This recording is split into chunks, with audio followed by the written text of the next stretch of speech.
Hanggang ngayon ay tikom pa rin ang bibig ni Bianca De Vera at Dustin Yu patungkol sa tunay na estado ng kanilang relasyon.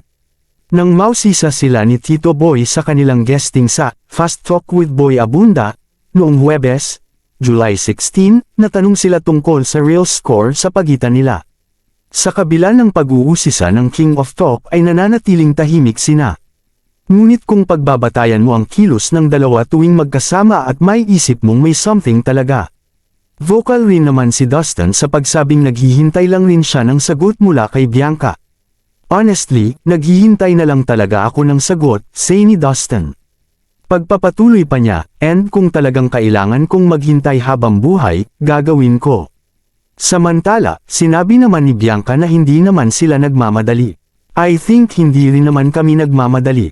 I mean, we have so much time together. Dustin is a great guy. I think he's the most consistent man I've ever met in my whole life. Well, of course, besides my dad. And grabe rin minindigan si Dustin, which I admire very, very much. So, ayan, we're not running out of time, lahad ni Bianca. Naging open naman ang dalawa sa mga bagay at ugali na nagustuhan nila sa isa't isa.